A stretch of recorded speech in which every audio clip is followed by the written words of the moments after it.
코로나 이후에 더구나 우리는 또 내년에 대통령 선거와 지방선거를 또 앞두고 있습니다. 그래서 시민들의 정치활동 참여와 이런 어려운 상황에서의 선거활동을 제한하는 요소들, 또 우리 헌법재판소라든가 외국의 어떤 사례들을 통해서 좀 더 우리들의 시민들의 권리가 신장이 되고 또 이러한 시민들의 권리를 신장할 수 있는 여러 가지 제도들을 위한 또 거기에 대한 어떤 이 장점과 또 새롭게 문제되는 문제점에 대해서 여러 훌륭하신 교수님들과 또 헌법재판소에 계시는 여러 학자님들을 모시고 같이 고민해보는 시간을 가지도록 하겠습니다. 네, 안녕하십니까. 2021년 유권자 정치 페스티벌 유럽 헌법학계 학술행사 프로그램을 진행하도록 하겠습니다. 두 세션을 가지고 진행하려고 합니다. 하나는 비대면 선거운동의 한계와 선거 자유 제한의 위헌성이라고 하는 부분에 대해서 숙명여대에 계시는 우리 정혜령 교수님의 발표와 그리고 토론으로서 헌법재판소에서 근무하고 계시는 차원일 박사님 그리고 헌법재판연구원에 계시는 최규환 박사님을 모시고 1차선을 진행하도록 하겠습니다. 예, 부탁드리겠습니다. 네, 안녕하십니까. 방금 소개받은 숙명여대 기초교양학부의 정애령입니다.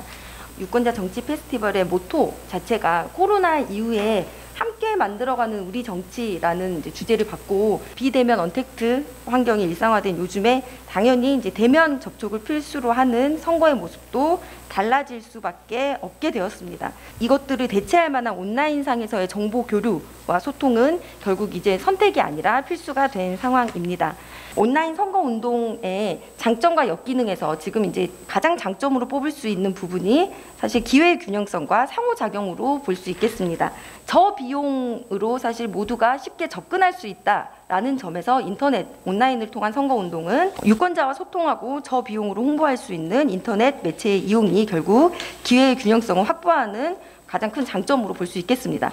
상호작용성이라고 하는 것 역시 온라인을 통한 교류를 통해서 상호작용할 수 있는 장이 마련되었다라는 점에서 사실 온라인 선거운동의 긍정적인 기능을 볼 수 있겠습니다.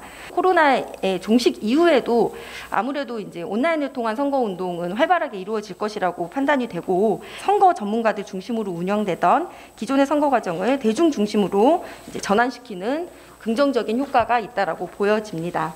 사실 그럼에도 불구하고 이제 이 온라인상 선거 운동에 있어서 발생하는 여러 가지 또 문제점을 저희가 지적하지 않을 수 없겠습니다. 현재 유튜브가 새로운 선거 운동의 플랫폼으로 떠오르고 있는 것은 이제 주지의 사실입니다. 근데 이제 이것에 있어서 이제 문제라고 볼 수 있는 건 다양한 정보가 제공되지만 그 안에서 정보의 소비는 굉장히 편향적으로 일어날 수 있다라는 문제점을 지적할 수 있겠습니다. 하고 싶은 말을 할 수밖에 없는 구조, 그리고 이제 더해서 듣고 싶은 것만 찾아 듣게 되는 이제 구조가 사실 이제 소비의 편향성으로, 정보 소비의 편향성으로 이어진다라고 볼 수 있습니다. 정확한 사실에 기반한 의견 형성이었을 때는 사실 양극화가 되든 편향성을 갖는다라고 하는 것에 큰 문제를 제기할 수는 없지만 가짜 뉴스라고 그냥 소위 일컫는 그런 정보들로 인해 올바른 정보가 아닌 정보, 사실에 기반해서 의견이 형성된다라는 점에서는 조금 문제의식을 가질 필요가 있지 않는가라고 생각이 들었습니다. 그래서 이제 그 다음으로 이어지는 의사결정을 왜곡하는 이제 허위 정보의 확산성 문제에 있어서 온라인 매체는 사실 이성적이보다 다분히 감성적이고 나아가 감정적이기 때문에 올바르지 않은 정보로 인해 의사가 왜곡될 수 있다라는 의견이 왜곡될 수 있다라는 문제점을 지적해 보았습니다. 물론 그렇다라고 해서 이 유튜브나 SNS를 어떻게 규제할 것이냐에 대해서는 우리가 좀 신중한 접근을 할 필요가 있겠지만 국가의 어떠한 법적 제재와 인터넷 플랫폼 사업자의 공동 규제 형식으로 이것들은 좀 방안을 모색해야 되지 않을까라는 생각이 듭니다. 또 하나의 문제점으로 신기술에 따르는 문제점으로 보여지는 부분이 이제 사이버 공격이라거나 아니면 프로그램을 통한 여론 조작 등의 문제를 들 수 있겠습니다. 자동화된 프로그램으로 비주류의 의견이 주류 의견처럼 보여진다라거나 아니면 그 통신의 상대방은 이것이 소셜 봇인지 아니면 정말 인터넷 사용자인지 구별할 수 없는 상태에서 이제 교류가 되기 때문에 이러한 문제에 대해서는 사실 좀 규제가 필요하지 않느냐라고 생각이 들고요. 그리고 이제 마무리를 하는 데 있어서 정말 제대로 된 정보를 손쉽게 접근할 수 있고 이에 대해서 반응할 수 있는 노력이 필요할 것이고 허위 사실 유포라든지 기술적 조작에 대한 부당한 이용에 대해서는 최소한의 법적 규제가 필요할 것이고 법적 규제에는 다른 사실 기본권 침해 문제가 있을 수 있기 때문에 이제 유권자 역량 강화라고 하는 부분이 결국 이 문제를 해결하는데 핵심적인 요소가 되지 않을까 생각이 듭니다. 네, 부족한 발제를 들어주셔서 감사합니다. 뭐 선거의 어떤 자유와 그다음에 이 자유의 어떤 공정성을 담보하기 위한 시민들의 참여를 위한 툴로서 우리가 여러 가지 어떤 미디어를 우리가 이야기하고 있습니다만 우리 헌법재판소에서 계시는 장월 박사님께 말씀을 들어보도록 하겠습니다. 발제자께서는 선거운동의 한 방편으로 온라인 플랫폼에서 전개될 수 있는 선거운동의 여러 장단점, 온라인 선거의 공정성을 확보하기 위한 방안으로서 한 3가지 정도를 예로 드셨었는데 그중 하나가 플랫폼 사업자들의 자율적인 규제와 관련된 말씀을 해주셨습니다. 그 트위터, 페이스북과 같은 영향력이 절대적인 플랫폼 사업자들은 가짜뉴스, 혐오 표현에 대해 대응할 수 있는 자체 규정들을 마련한 상황인데요. 역으로 이러한 플랫폼의 운영 규정을 통해 플랫폼 이용자들이 디지털 공론장에서 배제될 수 있는 그런 문제도 생각해 보아야 할 것 같습니다. 예컨대 독일에서 2019년 제3의 길이라는 극우 소수 정당이 이제 페이스북 상에 혐오 표현을 게시했었고 페이스북에서는 커뮤니티 규정을 위반했다고 해서 그 계정을 차단한 바 있었습니다. 연방헌법재판소는 유럽의회 선거를 앞두고 신청인인 정당이 디지털 공론장에서 제외되어 적어도 선거 기간 동안에는 이러한 접근 차단 조치를 해제해야 한다고 결정한 바 있습니다. 정치적 표현과 선거운동의 맥락에서도 한번 생각해 볼 문제로 판단이 됩니다. 물론 당연히 선거운동의 무게중심이 점차 온라인으로 옮겨가고 있고 다만 아직까지도 뭐 집회라든지 연설, 호별 방문과 같은 오프라인의 전통적인 선거운동 방식이 익숙한 만큼 감염 예방 수칙의 준수 하에서는 여전히 전개되고 있습니다. 그래서 온라인 선거운동이 점차적으로 대세적 선거운동 형태로 자리를 잡아가는 과정에서 이것이 오프라인 선거운동에 대한 탈규제화에 기여할 수 있지 않는가, 양자 간의 그 상호작용이 존재하지는 않는가라는 생각이 들었고 이에 대해서 발제자의 고견을 여쭙고 싶습니다. 네, 감사합니다. 자, 이어서 우리 그 헌법재판연구원에 계시는 최규환 연구위원님의 토론을 듣고 답변을 듣도록 하겠습니다. 예. 우선 먼저 생각해 보아야 할 것은 선거운동에 대해서 우리 헌법 이론, 실무가 어떻게 논의를 꾸려나가고 있는가 하는 겁니다. 선거운동의 자유를 한쪽에 놓고 다른 쪽에는 선거의 공정을 놓고 둘 사이의 조화를 이제 어떻게 꾸릴 것이냐, 이런 구도 속에서 이야기를 합니다. 코로나 바이러스로 인한 그 비상 방역 사태에서 선거운동이 결국에는 정보통신망을 이용한 비대면 선거운동이 집중될 수밖에 없는데, 이 새로운 매체가 펼치는 정치 공론장을 보호하기 위해서는 지금 이 정보통신망을 이용한 선거운동에서 결국 제일 핵심이 되는 거, 제일 주요한 효과를 발휘하는 거는 결국 독과점적인 지위에 있는 인터넷 플랫폼 사업자의 이 플랫폼을 이용한 선거운동인데, 이거가 지금 이제 어떻게 할 것이냐, 이게 제일 관건이 되지 않겠나 하는 생각을 계속하게 됩니다.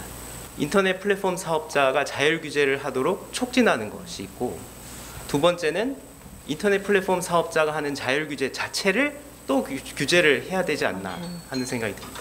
이 사업자들이 하는 자율 규제 자체는 다시 또 그 플랫폼 이용자, 국민들의 정치적 의사 표현을 제한하는 거고, 그 파급효는 국가 사회 전체에 미치는 것이기 때문에 결국 선거운동과 관련된 그 인터넷 플랫폼 사업자의 자율 규제가 중립성과 공정성을 담보할 수 있도록 다시 국가가 법적으로 어떤 모종의 규제를 해야 될 필요성이 또 대두되지 않을까, 이런 생각을 하게 됩니다.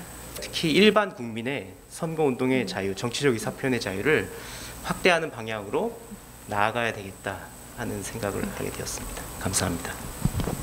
두 분 토론자의 어떤 토론과 그리고 약간의 질문들, 그죠? 중요한 질문들에 대해서 답변을 듣는 시간을 짧게 가지도록 하겠습니다. 네. 먼저 유권자 역량 강화라고 하는 부분, 그러니까 사실 이제 이 부분에 대해서는 계속적인 연구가 필요할 것으로 보입니다. 결국에는 이 법적 규제, 선거운동을 제한하는 법적 규제는 오프라인 상에서의 선거운동을 제한하는 것 역시도 조금 더 완화되어야 한다는 게 사실 저희 개인적인 생각입니다. 인터넷 플랫폼 사업자의 자율 규제를 어떻게 촉진할 것이냐의 문제는 자율 규제랑 자발적 규제는 또 다른데 그들이 정말 자발적은 아니더라도 이것에 어떠한 책임의식을 느끼고 한다라는 건 결국 뭐 사회적인 압력 그리고 정말 책임의 필요성 그리고 가장 사실 강력한 수단은 법적 제재일 것인데 법적 규제를 한다라고 했을 때는 또 다시 이제 다른 형식으로 기본권의 침해의 논란들이 계속 이제 일어날 수 있기 때문에 연구자들이 함께 고민해봐야 되지 않을까 정도로 제가 말씀을 드릴 수 있겠습니다. 이렇게 해서 우리 첫 번째 주제 비대면 선거운동의 한계와 선거운동의 자유에 대해서 1세션을 정리하도록 하겠습니다.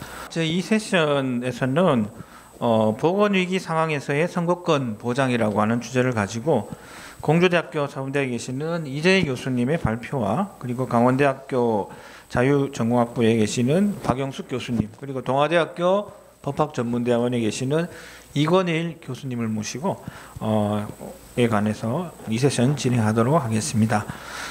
발제문 내용을 중심으로 간단하게 발제를 진행하겠습니다. 2019년 12월 이후에 코로나19가 우리 삶을 지배하기 시작했습니다. 이와 관련해서 몇 가지 문제가 제기될 수 있습니다. 우선 코로나19 대유행과 같은 보건위기 상황에서 정해진 일정대로 선거가 실시되어야 하는가? 둘째로 감염병 대유행과 같은 보건위기로 인해 선거권자의 선거권 행사에 특수한 제약이 발생하는 경우 이를 어떻게 해결할 수 있을까? 셋째로 보건위기 상황에도 감염병 확산을 방지하기 위한 집합금지 등 방역 조치를 엄격하게 적용하면서 선거를 예정대로 치르는 경우에 감염병 확산 상황이 선거의 변수로 작용하는 등 선거 결과에 영향을 미치는 문제가 발생하지 않는가. 그리고 넷째로 선거 과정에서 감염병 확산을 막기 위해 일반적인 방식과 다른 투표 방식을 사용할 수 있는가. 전자투표가 적극 활용될 수 있는가. 또 국외 사례들에서처럼 우표 투표를 일반화해서 활용하는 것은 어떤가. 그리고 대안적 투표 방식을 활용하게 되면 이걸 쓰기 어려운 사람들이나 종래 투표 시에 조력을 받았던 사람들을 위해서 대안적 투표 방식 시행에 있어서도 접근성을 높이기 위한 수단이 마련되어야 되는 것은 아닌가 등입니다. 선거 중단과 이로 인한 선거 연기에서 특히 문제되는 것은 선거 연기로 인해 선거 결과가 바뀔 수 있다면 그럼에도 선거 연기가 허용될 것인지 민주주의와 선거에 의해 반하는 것은 아닌지입니다. 그렇다고 선거 연기를 하지 않는 경우에는 천재지변 기타 부득이한 사유로서 예컨대 코로나19로 국가적 보건위기에서 선거를 강행하게 되고 이러면 감염 확산 우려로 인해서 오히려 선거를 참여하려고 했던 사람들에게 사실상의 장애 사유가 발생하는 것은 아닌지도 문제될 수 있습니다. 미리 정해진 일정에 따라 선거 절차를 진행하고 결과를 확인하는 것은 선거의 공정성 확보를 위해 매우 중요한 것이므로 선거 연기는 신중한 검토를 통해 결정되어야 하며 선거 연기를 요하게 된 국가 보건위기 상황의 심각성의 정도와 선거 절차의 진행 상황 등을 종합적으로 고려해서 판단해야 될 것입니다. 예컨대 선거 절차 진행 중에 감염병 확산으로 특정 투표구에서 집단 감염으로 격리 봉쇄 등의 문제가 발생하는 상황이 생긴다면 전체 선거 일정과 별개로 해당 투표구에 대해서만 재투표를 실시하는 것입니다. 일부 투표구에서만 투표를 실시하지 못한 경우에 재투표 규정을 적용할 수 있습니다. 근데 일부 투표구에서 재투표를 하게 되면 선거가 동시에 시행되지 못하기 때문에 유권자의 선택에 영향을 미치게 될 우려가 있고 또 선거운동기의 불평등 문제도 생길 수 있습니다. 따라서 재투표 실시를 하는 경우에는 선거의 공정성이 침해되지 않아야 한다는 점을 고려해서 시행해야 될 것입니다. 코로나19 상황에서 다음 재외선거 문제입니다. 지난 2020년 4월 총선에서 투표한 재외 국민은 4만여 명 정도에 불과했습니다. 더욱이 코로나19 상황으로 공관의 선거 사무가 중단되어서 투표가 더 어려웠던 것이기도 합니다. 불가피한 경우가 아니라면 예외적으로 우편투표, 전자투표를 좀 적극적으로 활용하는 방안을 검토할 수 있을 것으로 보입니다. 우편투표는 여러 장점이 있기는 하지만 또 반면에 부정선거나 아니면 왜곡의 우려 등도 제기되고 있고 적극 활용되고 있지는 못합니다. 우편투표 방식을 도입하는 경우에도 이런 문제들을 해결해서 투표용지의 배달 지연이나 배달 문제를 최소화하는 방식으로 활용 방안을 좀 고민할 필요가 있는 것 같습니다. 네, 여기서 발표 마치겠습니다. 감사합니다. 그럼 이어서 우리 박영수 교수님의 토론을 먼저 한번 들어보도록 하겠습니다. 예, 부탁드리겠습니다. 일상생활에서의 대면 활동에 대한 제약이 점점 커짐에 따라서 이 실질적 선거권 보장에 대한 우려가 보다 강하게 제기되고 있는 상황입니다. 방안들에 있어서의 선거의 공정성을 훼손해서 안 된다라고 말씀하신 발표자님의 의견에 적극 공감합니다. 발표자께서는 이와 관련하여 대표적으로 우편 투표제 또 전자 투표에 관한 말씀을 해주셨습니다. 독일의 경우 우편 투표를 원하는 선거권자의 신청에 의해서 조건 없이 우편 투표가 가능하도록 하고 있으며 작년 미국의 대선의 경우에 있어서도 우편 투표가 상당히 증가한다는 걸 우리 모두 알 수 있었습니다. 우리나라의 경우에 있어서도 작년에 국회의원 총선에서 부재자 투표의 일종으로 우편을 통한 거소 투표가 실시된 바도 있습니다. 근데 이러한 우편 투표는 투표에 참여를 용이하게 하고 투표율을 제고할 수 있는 장점 분명히 있습니다. 그렇지만 비밀 선거 원칙에 위반될 가능성도 분명히 있죠. 그럼에도 불구하고 우편 투표 방식의 확대 시행을 고려할 필요가 있다라고 말씀을 해주셨는데 과연 이것을 해결할 수 있는 바람직한 방안은 혹시 떠오르는 것이 있는지 말씀을 한번 듣고 싶고요. 현재 기술로 가능한 이런 전자투표 방법은 만약 정보통신의 발달로 투표소 이외 장소에서 전자투표의 도입이 가능하다. 이렇게 가정한다 하더라도 고령층과 장애인이라든가 저소득층에 대한 그런 불평등과 관련한 문제도 우리가 함께 고민해 볼 필요가 있지 않은가 생각되어집니다. 이어서 동아대 로스쿨에 계시는 우리 이건영 교수님 토론 들어보겠습니다. 선거에서도 가장 중요한 것은 선거의 공정성과 선거권의 실질적 보장이라고 하신 그 발표자의 의견에 전적으로 공감하고 몇 가지 질문으로 토론을 대신하고자 합니다. 선거권의 실질적 보장에 있어서 선거운동의 자유는 어느 정도까지 보장하여야 될 것인가 코로나 시대에 두 번째는 대통령 선거나 국회의원 선거 모두를 대통령이 연기를 할 수 있도록 결정하도록 규정이 되어 있고요. 이것이 헌법적으로 문제가 없는가 하는 정당한가 하는 그런 질문을 드릴 수 있는데요. 아니면 헌법재판소에서 그걸 결정할 건지 아니면 우리나라의 경우는 선거소송을 대법원에서 하니까 대법원 혹은 지방선거 같은 경우는 고등법원에서 그걸 결정할 건지 아예 중앙선거관리위원장이 결정하는 것이 바람직한가 하는 그러한 의문을 한번 제기해 보고 싶고요. 전자투표와 우편투표에 대해서 말씀하셨는데요. 투표 비밀의 보장 측면에서 문제가 발생할 수 있지 않을까 하는 생각을 해봤는데 설사 투표 절차나 그 전송 과정에서 비밀이 노출될 우려가 있다 하더라도 그 투표하는 자가 그것을 용인할 수 있다면 그것이 비밀 투표에 약간의 침해가 있다 하더라도 그것이 헌법적으로 정당화될 수 있다는 그러한 헌법재판소 판결문을 좀 고려할 필요가 있지 않을까 하는 생각을 해보았습니다. 이것은 이상으로 토론을 마치겠습니다. 네, 이 교수님 감사합니다. 그러면 짧게 우리 발제 수고해 주신 이재희 교수님께서 두 분 토론에 대해서 간단하게 답변 부탁드리도록 하겠습니다. 먼저 이 투표에 있어서 새로운 투표 방식들, 우편 투표나 전자 투표 부분에 대해서는 사실 저도 종래 거부감이 굉장히 많기도 했고 지금은 코로나19라는 이 상황으로 인해서 세상이 변하기도 했고 또 이제 역량이나 차이 문제를 얘기를 해주셨는데 그 부분도 지금 기술적인 여건들이 굉장히 보편적으로 많이 바뀐 상황이었어서 어느 정도 가능한 기반을 갖추지 않았는가. 그리고 선거 연기 결정을 대통령 국회의원 선거에 있어서 대통령이 하는 것에 대해서 저도 조금 괜찮을까 걱정을 하기는 했는데 코로나 상황이나 이 상황에 의한 기술적인 일시적인 연기라고 한다면 가능할 것이라고 보고 또 그걸 위한 정치적 관행 수립이 중요한 문제일 것이라고 생각합니다. 좋은 토론 감사드립니다. 네, 이상으로 2021 유권자 정치 페스티벌 유럽 헌법학회 학술 행사 프로그램을 클로징하도록 하겠습니다. 감사합니다.